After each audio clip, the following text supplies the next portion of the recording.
So what I want to show you this morning is my little setup that I did last night.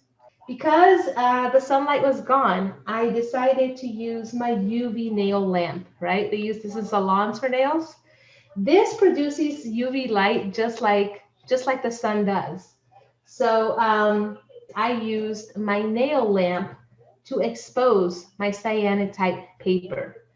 On here, it took about 25 minutes to get a good picture going. So if you have one of these at home, you can use this. You don't have to go outside in the sun.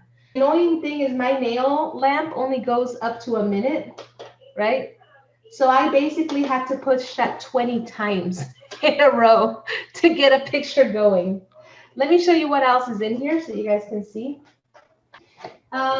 On here, these are just like to hold up the nail lamp. Here's my negative that I used yesterday. Okay, and I want to show you what the negative looks like. Okay, here's my negative that I used. Okay, and this is some buildings in Spain. Now I'm going to show you what happens next. This is called a contact printer. Instead of using a frame, I actually put my stuff in here. So what I do is I put the paper in here, okay, like that. And then I took my negative and I put it in here, right? And then I exposed this to my UV light for 25 minutes.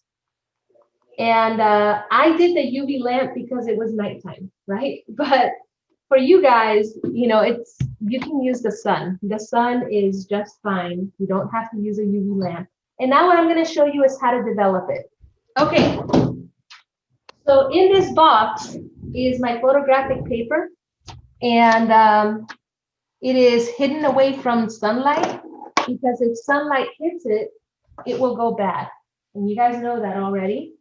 So here's what it looks like after you expose it to sunlight, okay?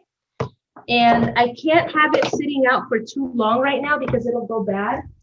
But when you're making a cyanotype print, you're gonna start to see the image forming, okay?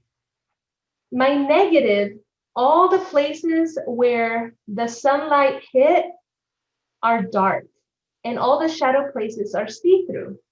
So when it starts to make a picture, everything's gonna be reversed. Okay, now I'm gonna put this in water because I wanna show you what that looks like. This is pure water. Here's my cyanotype paper. I'm gonna dunk it in water now. This is just fresh water. Okay, now watch.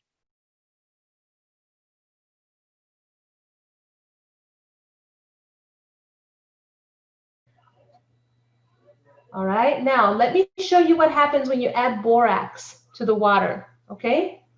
This is borax, and in your photo kit, I gave you some borax. Okay, right now the image is blue and white.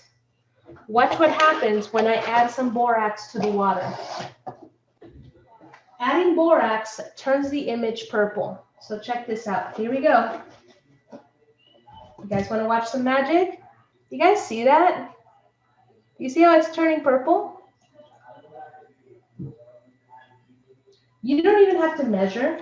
You just add the borax to the water. Now, adding borax to the water will make the picture look a little lighter. So if you want to add borax, that's up to you. But adding borax does lighten your print a little bit. So if you want to use borax, I would leave your print out for about a half hour instead of 20 minutes. Okay? To be honest, I personally like it without the borax better, but I did want to show you what the borax can do. I don't have running water, but I would actually take this to the, do you guys see how much it faded with the borax? So it looks cool, but then the image does fade a lot. When you're finished, you are just going to take your picture and you're just going to lay it on some paper towels to dry.